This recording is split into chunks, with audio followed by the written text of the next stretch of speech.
এখন আমরা দেখব জেরো সফটওয়্যারে কিভাবে ট্রায়াল ব্যালেন্স রেকর্ড করতে হয়। প্রশ্ন হচ্ছে জেরো সফটওয়্যারে কেন ট্রায়াল ব্যালেন্সটা আমি রেকর্ড করব বা এটা কখন করতে হবে। দেখা গেল আমার কোনো ক্লায়েন্ট আগে কুইকবুকস সফটওয়্যারটা ইউজ করতো, এখন সে চাচ্ছে কুইকবুকস থেকে জেরোতে মুভ করবে, অথবা সে এক্সেলে কাজ করতো, এখন চাচ্ছে সে তার বুককিপিং এর কাজগুলো কোনো সফটওয়্যার যেমন জেরো সফটওয়্যারে করার জন্য। তখন কিন্তু আগে সে যে অ্যাক্টিভিটিগুলো করেছে তার ফাইন্যান্সিয়াল যে ডেটাগুলো আছে সবগুলো ডেটা কিন্তু আমাদেরকে জেরো সফটওয়্যারে নিয়ে আসতে হবে।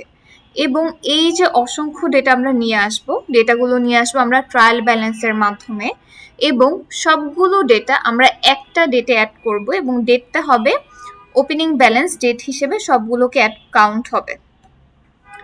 সো অ্যাড করার জন্য এখানে আমরা একটা ট্রায়াল ব্যালেন্স রিপোর্ট দেখতে পাচ্ছি। এখানে আমাদের হেড দেওয়া আছে এবং কোনটা ডেবিট হবে এবং কোনটা ক্রেডিট হবে দেওয়া আছে।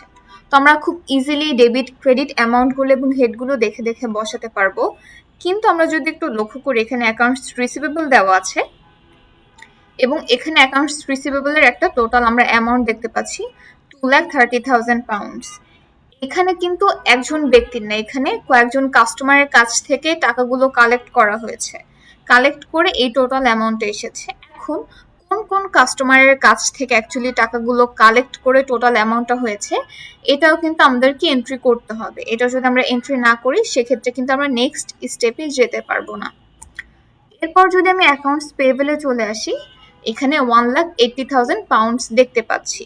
এই যে 1,80,000 পাউন্ডস অ্যাকাউন্টস পেয়েবল আছে, এই অ্যামাউন্টটা কিন্তু বিভিন্ন সাপ্লায়ারকে বিভিন্ন সময় দেওয়া হয়েছে গ্লোবাল পিসি কোম্পানি থেকে। তো কোন সাপ্লায়ারকে কত অ্যামাউন্ট পে করেছে এটাও কিন্তু ফ্র্যাকশন আকারে আমাদেরকে দেওয়া আছে, এবং আমরা যখন জেরো সফটওয়্যার ট্রায়াল ব্যালেন্সের মাধ্যমে ডেটাগুলো নিয়ে আসব আমাদেরকে কিন্তু এটা এন্ট্রি করতে হবে। তো এখানে আমি অ্যাকাউন্টস রিসিভেবলের অ্যামাউন্টটা ফার্স্টে কপি করব, কপি করে আমি চলে আসলাম। এটা হচ্ছে আমার জেরো সফটওয়্যারের ড্যাশবোর্ড। এখন ট্রায়াল ব্যালেন্স রেকর্ড করার জন্য ফার্স্ট আমি অ্যাকাউন্টিং এ ক্লিক করব, অ্যাকাউন্টিং এর আন্ডার অ্যাডভান্সড মেনুতে চলে যাব, দেন কনভার্সন ব্যালেন্সে চলে আসব। আসার পর এখানে শো অল অ্যাকাউন্টসে যদি আমি ক্লিক করি, আমার এই মুহূর্তে এই সফটওয়্যারে যতগুলো চার্ট অফ অ্যাকাউন্টস আছে সবগুলো কিন্তু আমার এখানে শো করছে। এখানে আমাকে কিছু ইনস্ট্রাকশন দিয়েছে, enter bank balances as they were on this date, enter total outstanding invoices on this date, enter total outstanding bills on this date, entry any other balances, then confirm. So আমাদের প্রথম কাজ হচ্ছে আমরা যখন এই conversion balance centre আসলাম, আসার পর আমাদেরকে কনভার্সন ডেটটা চেঞ্জ করতে হবে। এখন ডেটটা আমরা কোন ডেট দিব, আমরা চলে আসবো ট্রায়াল ব্যালেন্স রিপোর্টে এবং এখানে দেখব কোন ডেট দেওয়া আছে, 31 মার্চ 2022। সো এখানে আমি সিলেক্ট করব এই ডেটটা যেটা ক্লায়েন্ট আমাকে প্রোভাইড করেছে, দেন আমি সেভ দিয়ে দিব।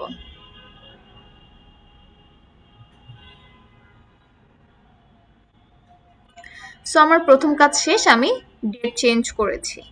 এবার আমি অ্যাকাউন্টস পেয়েবল এবং অ্যাকাউন্টস রিসিভেবলের অ্যামাউন্ট বসাবো। এছাড়া আমার ক্লায়েন্ট আমাকে যেই ডেটাগুলো দিয়েছে, যেমন এখানে পিটি ক্যাশ আছে, আমি যদি দেখি এখানে কিন্তু আমার পিটি ক্যাশ নামে কোনো হেড নেই, সেক্ষেত্রে আমাকে ফার্স্টে চার্ট অফ অ্যাকাউন্টে চলে যেতে হবে এবং চার্ট অফ অ্যাকাউন্টে গিয়ে পিটি ক্যাশ অ্যাড করতে হবে, রিলোড দিয়ে দেন এই সেন্টারে এসে অ্যামাউন্টটা বসাতে হবে। এভাবে প্রত্যেকটাই কিন্তু আমাদের ফার্স্টে আমরা সবগুলো অ্যাড করে নিব, দেন রিলোড দিয়ে আমরা কনভার্সন ব্যালেন্স সেন্টারে চলে আসবো।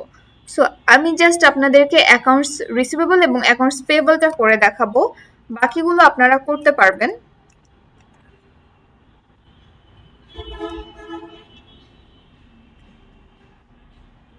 আমি অ্যাকাউন্টস পেয়েবল এবং অ্যাকাউন্টস রিসিভেবলের অ্যামাউন্টটা দিয়ে দিচ্ছি যেটা ক্লায়েন্ট প্রোভাইড করেছে। দেওয়ার পর এখন আমি সেভ করব, কিন্তু আমার ডেবিট এবং ক্রেডিট কিন্তু ম্যাচ করেনি, এখানে আমার অ্যাডজাস্টমেন্টে একটা অ্যামাউন্ট দেখাচ্ছে। সো আপনারা যখন করবেন তখন কিন্তু খেয়াল রাখবেন আপনাদের যেন কোনো অ্যাডজাস্টমেন্ট না আসে। অ্যাডজাস্টমেন্ট যদি আসে এই অ্যামাউন্টের জন্য একটা হিস্টোরিক্যাল নামে একটা চার্ট অফ অ্যাকাউন্ট অ্যাড হবে, হিস্টোরিক্যাল অ্যাডজাস্টমেন্ট নামে। সো এই চার্ট অফ অ্যাকাউন্টের ইম্প্যাক্ট কিন্তু আজীবন থাকবে এবং এটা লক করা অবস্থায় থাকবে। আপনি চাইলেও এটা সফটওয়্যার থেকে রিমুভ করতে পারবেন না। সো আমাদের যেন হিস্টোরিক্যাল অ্যাডজাস্টমেন্ট নামে কোনো চার্ট অফ অ্যাকাউন্ট ক্রিয়েট না হয় সেটা খেয়াল রাখবো। এবং আমরা যদি আমাদের ডেবিট এবং ক্রেডিটটা প্রপারলি ম্যাচ করতে পারি সেক্ষেত্রে কিন্তু আমাদের কোনো অ্যাডজাস্টমেন্ট আসবে না। যেহেতু আমি সবগুলো এন্ট্রি করিনি এর জন্য আমার এখানে অ্যাডজাস্টমেন্ট শো করছে। সো আমি সেভে ক্লিক করব। সেভে ক্লিক করার পর কিন্তু আমি এখনো নেক্সটে যেতে পারিনি। এখানে আমার অ্যাকাউন্টস রিসিভেবলের যে টোটাল অ্যামাউন্টটা চলে এসেছে। এখন আমাকে অ্যাড করতে হবে এই যে টোটাল 2,30,000 পাউন্ড, এই অ্যামাউন্টটা আমি কোন কোন কাস্টমারের কাছ থেকে পেয়েছি সেটা আমাকে ফ্র্যাকশন আকারে সফটওয়্যারে এন্ট্রি করতে হবে। তো আমার যদি ক্লায়েন্ট কোনো ক্রেডিট নোটের ডেটাও প্রোভাইড করতো আমি কিন্তু অ্যাড ক্রেডিট নোটে গিয়ে অ্যাড করতে পারতাম। সো যেহেতু আমার শুধু ইনভয়েস আছে আমি অ্যাড ইনভয়েসে চলে যাব। অ্যাড ইনভয়েসে যাওয়ার পর ফার্স্টে আমি টুতে কাস্টমারের নাম সিলেক্ট করব। কাস্টমারের নাম সিলেক্ট করার পর এখানে আমি টুতে দিয়ে দিব। আর ডেটটা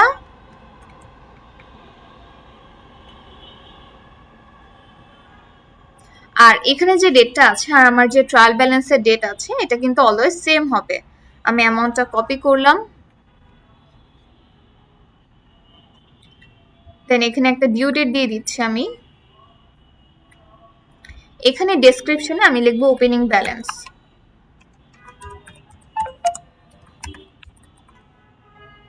এখানে কোয়ান্টিটিতে আমি 1 লিখবো। এখানে প্রাইসটা আমি কপি পেস্ট করে দিব। অ্যাকাউন্ট সেলস অটোমেটিক চলে এসেছে।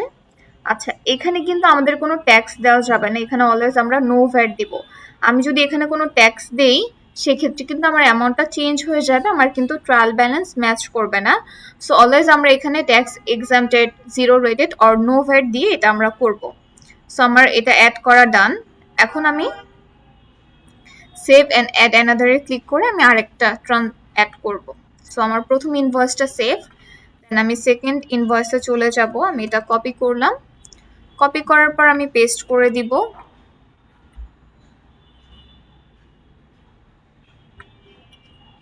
এখানে আমি ডেসক্রিপশনটা অ্যাড করে দিব ওপেনিং ব্যালেন্স এবং আমি অ্যামাউন্টটা কপি করে নিলাম। আমি এখানে অ্যামাউন্টটা দিয়ে দিচ্ছি কোয়ান্টিটি 1। ডেসক্রিপশনে আমরা লিখব ওপেনিং ব্যালেন্স।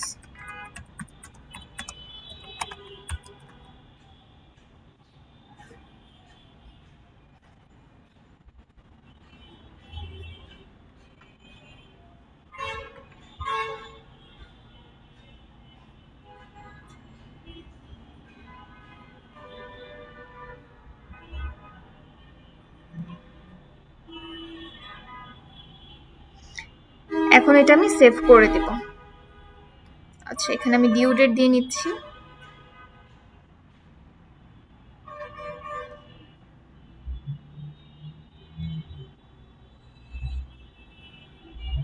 এখন আমি সেভ করে দিব। সো ডিউ ডেট না দিলে এটা সেভ নিবে না। এখন আমার এই যে অবশিষ্ট অ্যামাউন্ট আছে এটা আমি একই সাথে করে দিচ্ছি, আপনারা আলাদা আলাদাভাবে করবেন। আমি যদি একসাথে না করি বা আমি যদি একটা একটা করে করতে চাই সময় বেশি লাগবে, তাই আমি একসাথে করে দিচ্ছি। বাট আপনারা অবশ্যই আলাদা আলাদাভাবে প্রত্যেকটা করবেন। সো আমি ইউনিট প্রাইসে অ্যামাউন্টটা কপি করে দিব। এখানে লিখবো আমি 1, এখানে আমি লিখবো ওপেনিং ব্যালেন্স।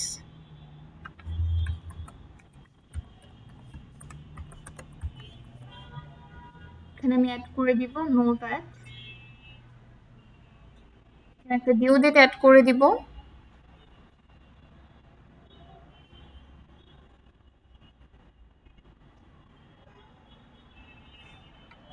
একজন কাস্টমার নাম কপি করে নিচ্ছি।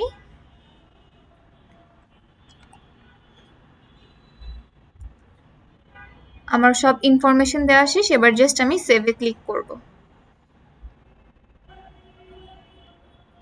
সো এই যে আমার এখানে ম্যাচ দেখাচ্ছে, আমার অ্যাকাউন্টস রিসিভেবলের পার্ট শেষ। এখন কিন্তু আমি এই যে নেক্সটে ক্লিক করতে পারবো। এখন গ্রিন কালার হয়েছে, কিছুক্ষণ আগে কিন্তু এটা গ্রিন কালার ছিল না, গ্রে কালারের ছিল। সো এখন আমি নেক্সটে ক্লিক করব। নেক্সটে ক্লিক করার পর আমি এখানে দেখতে পাচ্ছি আমার এই ব্যালেন্সটা।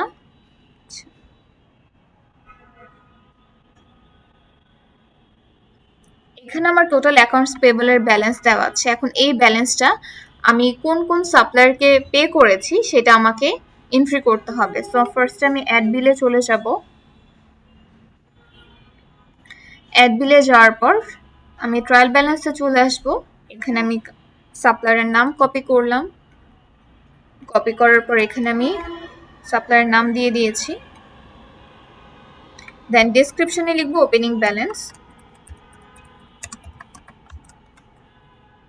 কোয়ান্টিটি 1। আমার এখানে ইউনিট প্রাইস দিতে হবে।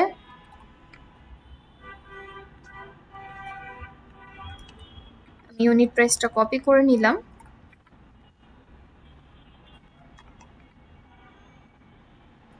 এখানে আমাদের হেড সিলেক্ট করতে হবে,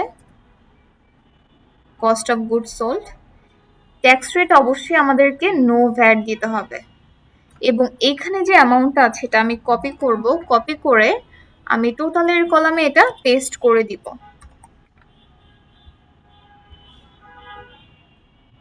ডিউ ডেট দিয়ে নিই। তো আমার সব ইনফরমেশন দেওয়া শেষ। এবার আমি সেভে ক্লিক করব।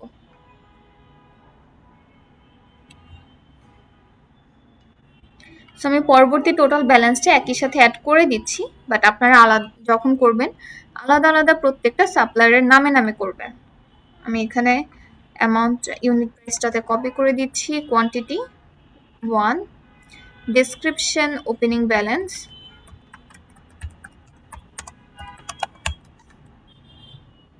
অ্যাকাউন্ট সিলেক্ট করব, cost of goods sold, tax rate হবে নো ভ্যাট,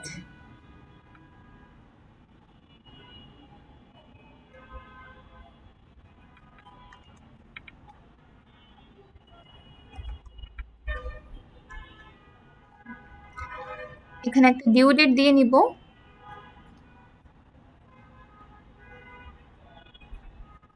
এবং টোটাল যে অ্যামাউন্টটা আছে এটা আমি কপি করব। কপি করার পর আমি এখানে পেস্ট করে দিব। এরপর আমি সেভে ক্লিক করব।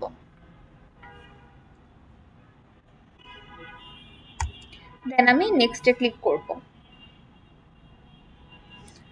আপনারা এইভাবে ট্রায়াল ব্যালেন্সটা করবেন। করার পর এখন অ্যাসাইনমেন্ট সাবমিট করবেন কিভাবে, আপনারা এই পার্টটুকুর স্ক্রিনশট নেবেন এবং টোটাল ডেবিট এবং ক্রেডিটটা মার্ক করে দিবেন এবং অ্যাডজাস্টমেন্ট মার্ক করে দিবেন যে আপনার ডেবিট ক্রেডিট ম্যাচ করেছে, কোনো অ্যাডজাস্টমেন্ট আসেনি। সো এই পার্টটুকুর আপনারা একটা স্ক্রিনশট দিবেন, প্লাস এই সম্পূর্ণটার একটা পিডিএফ দিতে হবে। সো এই সম্পূর্ণটার পিডিএফ কিভাবে দিবেন, আপনি এখানে কিন্তু পিডিএফ ফাইল ডাউনলোড করার কোনো অপশন নেই। সেক্ষেত্রে আপনি Ctrl+P দিয়ে এখানে সেভ এস পিডিএফ এ এটা আপনি সেভ করে অ্যাসাইনমেন্ট ডকুমেন্টে সাবমিট করবেন।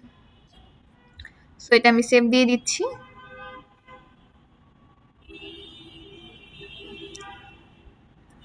সো এই ছিল আমাদের ট্রায়াল ব্যালেন্স। আচ্ছা, যদি এমন হয় আমরা ব্যাংক রিকনসিলিয়েশন করলাম, ব্যাংক রিকনসিলিয়েশন করার পর আমি কোনো চার্ট অফ অ্যাকাউন্টে ভুল করেছি, যেমন আমার কোনো হেডের চার্ট অফ অ্যাকাউন্ট হবে হচ্ছে অ্যাডভার্টাইজিং, আমি সেটা এন্টারটেনমেন্ট দিয়েছি, বা যে কোনো ভুল হতে পারে। দেখা গেল আমি এরকম 100টা ট্রানজাকশনের ভুল করেছি। আমাকে যদি সেগুলো ঠিক করতে হয়, প্রশ্ন হচ্ছে আমি কিভাবে ঠিক করব। আমরা যখন কুইকবুকসে করেছি, আমি যখন কোনো চার্ট অফ অ্যাকাউন্ট আমরা কুইকবুকসে ভুল করেছি, আমরা ব্যাংক রেজিস্টারে গিয়ে ম্যানুয়ালি একটা একটা করে ঠিক করেছি। দেখা গেল আমি যখন জেরো সফটওয়্যার এই কাজটা করতে যাব, আমি কোনো চার্ট অফ অ্যাকাউন্টে ভুল করেছি। দেখা গেল আমার 100টার মতো ট্রানজাকশনে আমি চার্ট অফ অ্যাকাউন্টে ভুল করেছি যে এটা আমার অ্যাডভার্টাইজিং হবে, আমি এন্টারটেনমেন্টে দিয়েছি। তো জেরো সফটওয়্যার একটা ইজি মেনু আছে যেটা ব্যবহার করে আমরা চাইলে অ্যাট এ টাইমে 1000 বা 2000 চার্ট অফ অ্যাকাউন্টের হেড আমরা চেঞ্জ করতে পারি ইজিলি। কুইকবুকসের মতো একটা একটা করে চেঞ্জ করতে হবে না। সো সেই মেনুটা আমরা কোথায় পাবো, আমরা চলে যাব অ্যাকাউন্টিং, অ্যাকাউন্টিং এর আন্ডারে অ্যাডভান্সড মেনুতে চলে যাব। এখানে আমরা ফাইন্ড অ্যান্ড রেকর্ড নামে একটা অপশন দেখতে পাচ্ছি। সো এই ফাইন্ড অ্যান্ড রেকর্ড মেনুটা ব্যবহার করেই মূলত আমরা আমাদের এই প্রবলেমটার সলিউশন পাবো বা হেডগুলো চেঞ্জ করতে পারবো, আমাদের ভুলগুলো সংশোধন করতে পারবো। সো আমি ফাইন্ড অ্যান্ড রেকর্ডে চলে আসলাম। আসার পর আমি ফাইন্ড অ্যান্ড রেকর্ডে ক্লিক করব। ক্লিক করার পর আমি অ্যাড এ কন্ডিশনে ক্লিক করব। আমি চাইলে কন্ডিশনের টাইপ রাখতে পারি, স্ট্যাটাস রাখতে পারি, account, bank account, date, reconciled between transaction total. So যে কোনো কিছু রাখতে পারি। আমি অ্যাকাউন্টটা রাখবো, চার্ট অফ অ্যাকাউন্টেই রাখতে চাচ্ছি। এখন আমি কোনটা খুঁজবো, যেমন আমি এখানে এন্টারটেনমেন্টটা সিলেক্ট করলাম, করার পর এখন আমি সার্চে ক্লিক করব। এখন আমার যতগুলো হেড আমি এন্টারটেনমেন্ট দিয়ে এন্ট্রি করেছি, এই এন্টারটেনমেন্ট কিন্তু চলে এসেছে। তো দেখা গেল এই দুইটা এন্টারটেনমেন্ট হবে না, আমি ধরে নিলাম এই দুইটা আমার অ্যাডভার্টাইজিং হবে। এখন আমাকে যদি চেঞ্জ করতে হয়, আমি এই দুইটা কিভাবে চেঞ্জ করব? ফার্স্টে আমি সিলেক্ট করব, সিলেক্ট করার পর আমি রেকর্ডে ক্লিক করব। ক্লিক করার পর আমি কি কন্ট্যাক্ট চেঞ্জ করতে চাচ্ছি বা ট্যাক্স রেট চেঞ্জ করতে চাচ্ছি না, আমি শুধু অ্যাকাউন্ট চেঞ্জ করব। সো এখানে আমি ড্রপ ডাউনে ক্লিক করব। ক্লিক করে আমি অ্যাকচুয়ালি কোনটা রাখতে চাচ্ছি, দেখা গেল আমি অ্যাডভার্টাইজিং রাখবো। আমি অ্যাডভার্টাইজিং সিলেক্ট করলাম, করার পর আমি এখন রিভিউতে ক্লিক করব।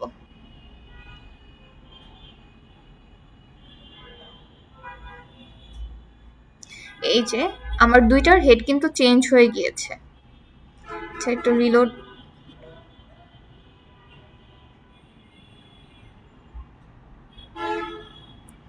আচ্ছা, এখানে শো করছে না, আসতে একটু সময় লাগবে।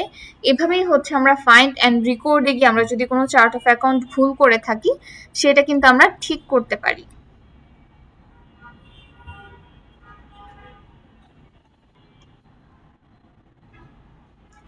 এখন আমরা দেখব যে জেরো সফটওয়্যারে কিভাবে ব্যাংক রুল ক্রিয়েট করতে হয়। ব্যাংক রুল ক্রিয়েট করার জন্য ফার্স্টে বা আমরা যখন রিকনসিলিয়েশন করব, তখন আমরা রুলস ক্রিয়েট করে ফেলতে পারি যে একই ধরনের ট্রানজাকশন যখন আমরা বারবার রিকনসাইল যদি করে থাকি বা ক্যাটাগরি করে থাকি, সেক্ষেত্রে আমি যদি রুল ক্রিয়েট করি, আমাকে এই একটা রুল ইউজ করে আমি একই ধরনের ট্রানজাকশন রিকনসাইলের কাজগুলো করতে পারবো। আমাকে বারবার অ্যাকাউন্ট সিলেক্ট করতে হবে না। সো এর জন্য ফার্স্টে আমি একটা ব্যাংক রেজিস্টারে চলে যাব। ম্যানেজ অ্যাকাউন্ট দেখতে পাচ্ছি, ম্যানেজ অ্যাকাউন্টের ড্রপ ডাউনে ক্লিক করব। করার পর এখানে ব্যাংক রুল, রিকনসাইলের আন্ডারে রিকনসাইল অ্যাকাউন্ট আছে, ব্যাংক রুল আছে, রিকনসাইলেশন রিপোর্ট, ইম্পোর্ট স্টেটমেন্ট। আমি চলে যাব ব্যাংক রুলসে।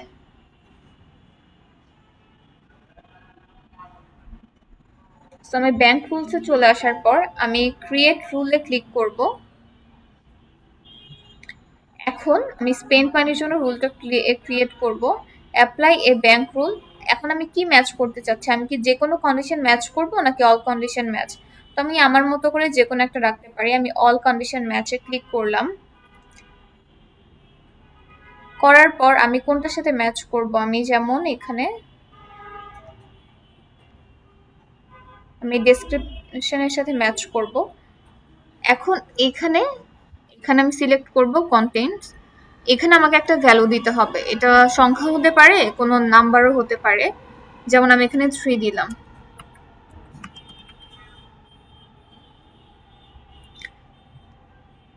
দেন এখানে আসার পর আমাকে ডেসক্রিপশন অ্যাড করতে হবে। সো আমি যেই ডেসক্রিপশনের জন্য বা যেই ডিটেলসের জন্য ব্যাংক রুল ক্রিয়েট করতে চাচ্ছি, তার ডেসক্রিপশন, অ্যাকাউন্ট, ট্যাক্স রেট এবং কত পার্সেন্টের জন্য রুল ক্রিয়েট করতে চাচ্ছি সেটা আমাকে অ্যাড করতে হবে। সো এর জন্য আমি একটা ডেসক্রিপশন অ্যাড করব। আমি যে কোনো একটা ব্যাংক রিকনসিলিয়েশনের সিএসভি ফাইল অন করে নিই, যেখান থেকে আমি কোনো একটা ডেসক্রিপশন কপি করে নিতে পারবো।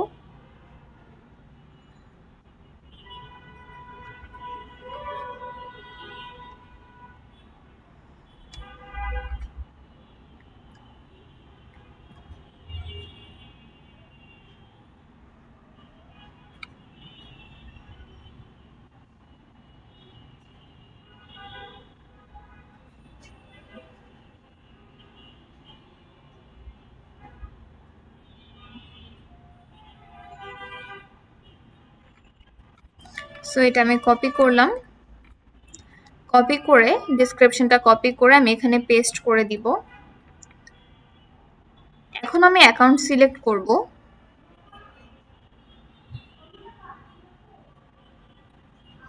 এটা হবে ট্রাভেল ইন্টারন্যাশনাল। এখানে আমি দিয়ে দিব হচ্ছে 0 রেটেড। এখানে আমার রিজন দেওয়া লাগবে এবং 100% আমি করতে চাচ্ছি। এখানে নেম অফ দ্য রুল, আমি যে রুল দিয়েছি এই রুলটার আমাকে নাম দিতে হবে। সো এই রুলটার আমি নাম দিতে পারি ট্রাভেল ইন্টারন্যাশনাল।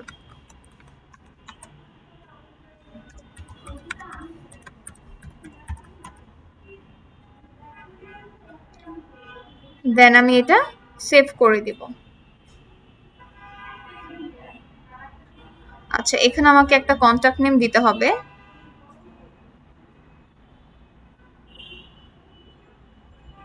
সো যেমন এখানে ফ্লাইট টু নিউজিল্যান্ড দেওয়া আছে, তো কোন ফ্লাইটটা ইউজ করেছে বা কোন একটা নাম আমরা এখানে দিতে পারি, বা আমি এই নামটাও দিয়ে দিতে পারি।